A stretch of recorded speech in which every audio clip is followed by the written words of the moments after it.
नमस्ते जी। वैदिक राष्ट्र में आपका स्वागत है। पंचतंत्र की कथा का अगला भाग जो मित्रभेद नामक प्रसंग के अंतर्गत कथा चल रही है, उसके अंतर्गत दमनक और कर्कट आपस में बात कर रहे हैं और अपने राजा के पास उसके भय को देखते हुए जाने का कोशिश कर रहे हैं। और इसी सिलसिले में जब बातचीत चल रही है तो उससे आगे की कथा हम आपके लिए लेकर आए हैं। और पंचतंत्र की अन्य कथाओं के लिए अगर आपने पिछले भाग नहीं देखे हैं तो पिछले भाग अवश्य देखें।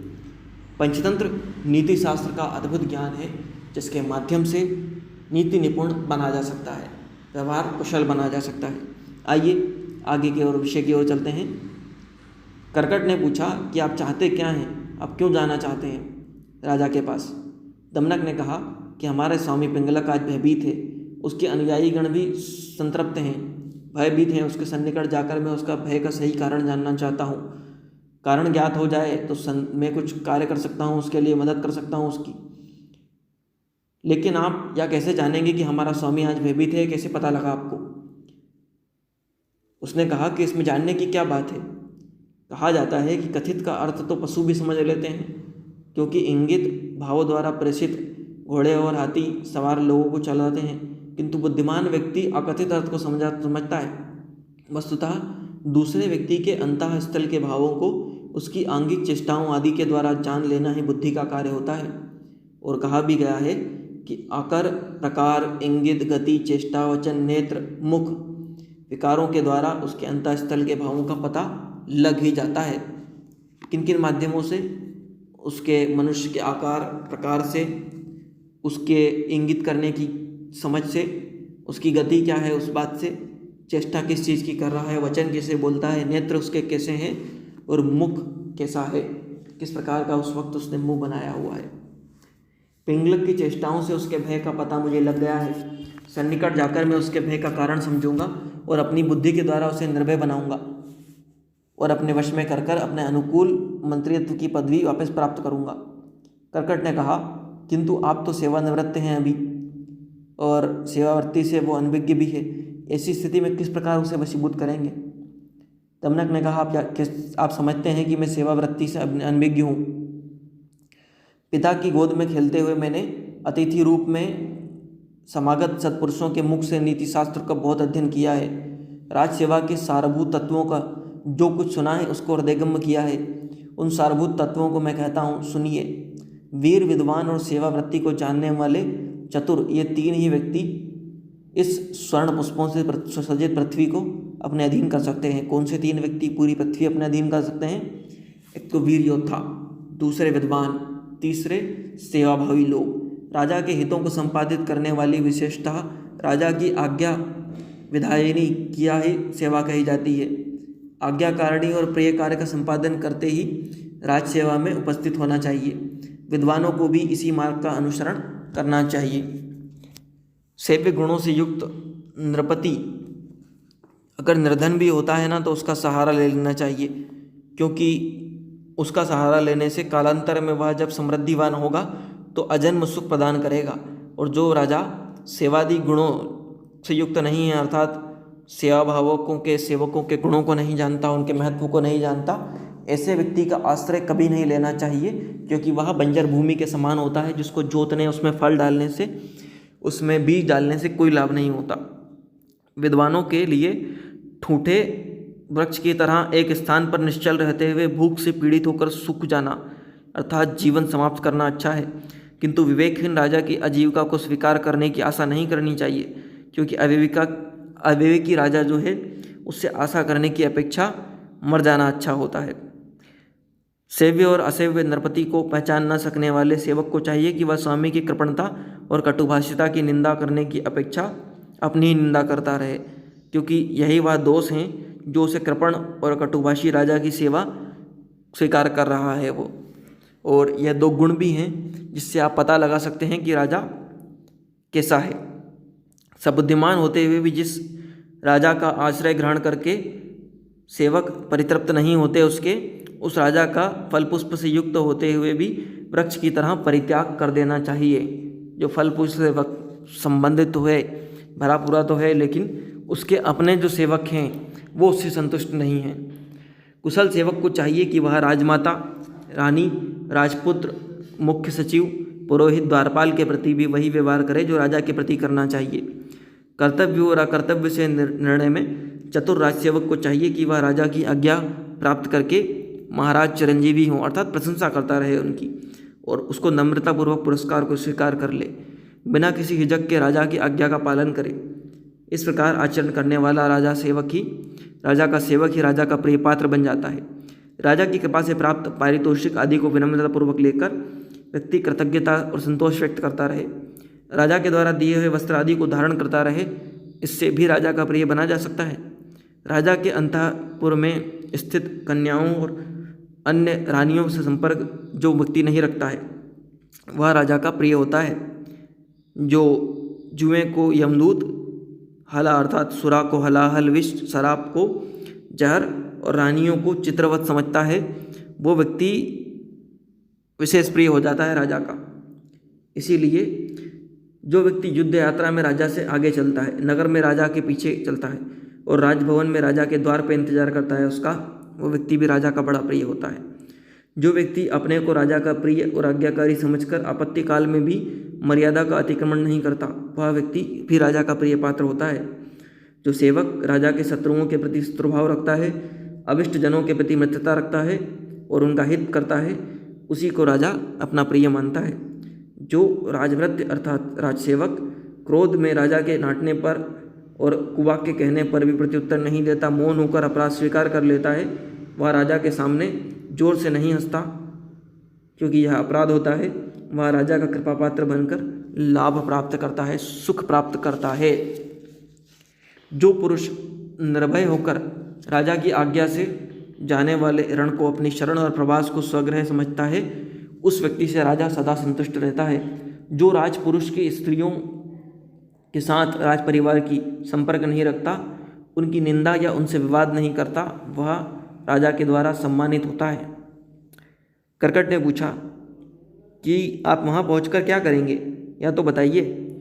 दमनक ने कहा कि अच्छी वृष्टि होने पर जैसे एक बीज दूसरे बीज स्वतः उत्पन्न हो जाता है, ठीक उसी प्रकार एक वार्तालाप से प्रत्युत्तर और उत्तर में दूसरी वार्तालाप शुरू हो जाती है। इसलिए मैं वहाँ जैसी भी परिस्थितियाँ बनेगी उस आधार पर काम करूँगा, क्योंकि प्रतिभा संपन्न मेधावी व्यक्ति अपनी नीतियों के समय अर्थात कार्य करते समय, बोलते समय पता लगा लेता है कि परिस्थितियाँ कैसी है और इनका परिणाम क्या होगा। और बातचीत का प्रश्न है तो युक्तियाँ तो सभी के पास होती हैं, अर्थात अच्छे वचन, किंतु वह हर व्यक्ति के मुंह से निकलते नहीं हैं उचित अवसर पर।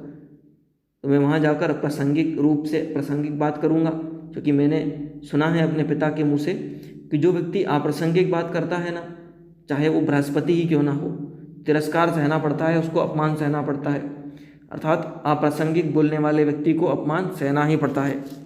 इसलिए प्रसंग के अनुरूप बात करनी चाहिए। तो कर्कट ने कहा कि इसीलिए जो राजा दुराचारी हो, दुर्वचन बोले, उसकी शरण नहीं लेना चाहिए। और साथ ही साथ राजा भी बड़ा कठिन होता है राजा को समझना, क्योंकि राजा का स्वभाव सर्प की तरह होता है। जैसे सर्प क्रूर, दुष्ट और केवल मंत्र साध्य होते हैं, उसी प्रकार राजा भी भोग विलास में लिप्त, कवचधारी, कुटिल और कुचेष्टा वाले होते हैं। उनको अनुनय और विनय से ही मनाया जा सकता है। सर्पों के समान भी राजा भी क्रूर कार्य, विधायक, अनिष्टकारक और पराच्छेनवेशी होते हैं, दूरदर्शी होते हैं। अग्नि में जलकर भस्म होने वाले पतंगे की तरह राजा का थोड़ा भी अगर आपने अपकार किया या सम्मान किया तो आप संकट में आ जाएंगे। इसलिए राजा का अपमान करने की कभी नहीं सोचनी चाहिए। आप कहते तो ठीक है, दमनक ने कहा, किंतु जिस व्यक्ति का जो स्वभाव होता है उसके साथ वैसा ही व्यवहार करके उसे वशीभूत किया जा सकता है। अतः बुद्धिमान व्यक्ति को चाहिए कि वह अपने स्वामी के मनोनुकूल व्यवहार करे। स्वामी के मनोनुकूल आचरण करना सेवक के जीवन का सर्वोत्तम धर्म होता है, क्योंकि राक्षस भी अनुकूल आचरण करने वाले व्यक्ति के वश में हो जाते हैं। अर्थात उनका जो व्यवहार होता है, उनकी जो मनोदशा होती है, उसके अनुरूप अगर व्यवहार किया जाए तो राक्षस भी वश में हो जाते हैं। राजा के क्रुद्ध होने पर उसको मनाना, स्नेही व्यक्तियों से उसके प्रेम भाव रखना, उसके शत्रुओं के प्रति द्वेष रखना, उसके दान की प्रशंसा करना और राजा को प्रसन्न करने के लिए बिना किसी तंत्र मंत्र के अगर आप इस तरह के कार्य करते हैं तो राजा वशीभूत हो जाता है। दमनक के उक्त वचन को सुनकर कर्कट ने कहा, यदि आपकी यही इच्छा है तो अवश्य जाइए, भगवान आपका मार्ग प्रशस्त करे, आपका कल्याण करे। जो आपकी इच्छा है वही कीजिए, केवल मेरी एक बात याद रखिएगा, राजा के यहाँ पहुंचकर सतत सावधान रहिए, क्योंकि आपके भाग्य पर ही हमारा भाग्य और जीवन दोनों निर्भर होता है। कर्कट की आज्ञा प्राप्त करके दमनक उसे प्रणाम करके पिंगलक की ओर चल दिया। वैसे भी राजा के पास जाकर, बड़े लोगों के पास जाकर सावधान रहना ही चाहिए। अब एक बार हम पुनः इस भाग में हमने, इस कहानी में हमने जिन जिन बातों को सीखा उनको दोहराएंगे। कि पिछली बात हमने सीखी थी कि जो है जीवित तो पशु भी होते हैं, किंतु जीवन उसी का होता है जो दूसरों की मदद करता है, इसीलिए दूसरों की मदद करते रहना चाहिए। और बुद्धिमान व्यक्ति अकथित अर्थ को भी समझ लेते हैं, क्योंकि कहने वाले जो बातें हैं उनको तो पशु भी जान लेते हैं, जिन बातों को भाव से, चेष्टा से बताया जाता है। लेकिन बुद्धिमान वो होता है जो आंगिक चेष्टाओं से जो नहीं कहा जा सकता उसको भी जान लेता है। दुनिया को सिर्फ 3 लोग जीत सकते हैं, वीर, विद्वान और सेवाभावी। वही पृथ्वी के विजेता बन सकते हैं। सेवक अपने साथी के गुणों को जो नहीं जानता, अपने सेवक के गुणों को नहीं जानता, उस राजा को छोड़ दे। सेव्य गुणों से युक्त जथा जिसकी सेवा की जा सकती हो, जो समझता हो सेवकों को, ऐसा राजा अगर निर्धन भी होना तब भी उसका साथ देना चाहिए, क्योंकि वह जब सबल होगा तब आपको आजीवन सुख देगा। और कृपण कटुभाषी राजा की सेवा कभी ना करें। सेवक अगर उसके और पहले से ही तृप्त ना हो और वो बहुत धनवान हो, बहुत अच्छा व्यक्ति हो, और अगर उसके सेवक ही उससे तृप्त ना हो, तो ऐसे राजा की शरण कभी ना ले। राजा के साथ ही राजमाता, सचिव, पुत्र, पुरोहित, द्वारपाल आदि से राजा के समान ही व्यवहार करें। राजा की आज्ञा का पालन करें, उसको धन्यवाद देते रहें, और साथ ही साथ संतुष्ट रहें। वस्त्रों को अगर राजा कोई देता है, दान देता है तो धारण करें। रानियों से संपर्क न रखें। जुएं को यमदूत अर्थात जो सट्टा है उसको दूर रहें उससे, शराब को भी दूर रहें, उससे जहर मानें उसको, और रानियों को चित्रवत समझें। साथ ही साथ युद्ध में राजा के आगे, नगर में पीछे, और राजभवन पर द्वार पर जो खड़ा होता है, आपत्ति में भी जो मर्यादा बनाकर रखता है, राजा के शत्रु जिसके शत्रु होते हैं और व्यवहार बनाकर रखता है, वह व्यक्ति बड़ा संतुष्ट रहता है और राजा उससे बड़ा प्रसन्न होता है। प्रत्युत्तर जो नहीं देकर मौन रूप से स्वीकार कर लेता है बात को, जब राजा क्रुद्ध हो, चाहे उसने कुछ ना किया हो, उस व्यक्ति से भी राजा प्रसन्न रहता है, और जो अनावश्यक हंसता नहीं है। जो राजा के ऋण अगर रणभूमि में भेजने की बात करे राजा, तो उसका अपना घर जाने, प्रवास को अपना खुशी जाने, और राज की स्त्रियां जो है उनसे संपर्क ना रखे, उनसे विवाद ना करे, उनकी निंदा ना करे, उस व्यक्ति से भी राजा बड़ा प्रसन्न रहता है। साथ ही साथ राजा जो है, यहाँ राजा से तात्पर्य उन लोगों से है जो बड़े हों, जिनके पास संपदा हो, जो गुणों का सम्मान करना जानते हों। आप्रसंग बिना बात कोई भी बात नहीं करनी चाहिए, इससे भी राजा को वश में रखा जाता है। प्रसंग समय के हिसाब से लाभ हानि को समझकर बात करें। समझदार व्यक्ति प्रसंग के अनुरूप बता देते हैं कि बात कैसी करनी चाहिए और इससे क्या लाभ होगा और क्या हानि। अप्रसंग बोलने वाला हमेशा अपमान ही सहन करता है, और सट व्यक्ति के साथ रहने से राजा अनुनय मने मंत्रणा वगैरह के द्वारा उसको वश में किया जाता है। अगर उसका जरा भी अपमान कर दिया जाए तो आप संकट में आ जा सकते हैं। इसीलिए राजा को मनाने के लिए कुछ सूत्र दिए गए थे, विशेष रूप से राज की स्त्रियों से विवाद ना करके, उनका सम्मान करके, उनको चित्रवत समझकर, उनकी निंदा ना करके, और राजा के मनोनुकूल कार्य करके आप किसी भी व्यक्ति को वश में कर सकते हैं। यहाँ उससे तात्पर्य, चाहे आप किसी भी व्यक्ति को वश में करना चाहें तो उसके लिए उसके मनोनुकूल कार्य कैसे करें, वह बातें हम इससे सीख सकते हैं।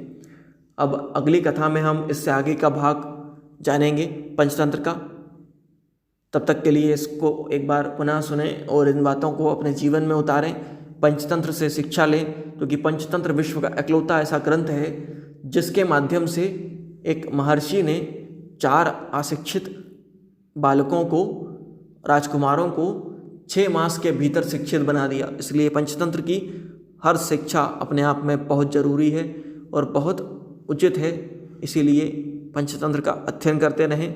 साथ ही साथ इसी तरह के और वैदिक विचारों के लिए, प्रेरणादायक कहानियों के लिए, महापुरुषों के जीवन के प्रेरक प्रसंगों के लिए वैदिक राष्ट्र यूट्यूब चैनल को लाइक करें, शेयर करें, सब्सक्राइब करें। धन्यवाद।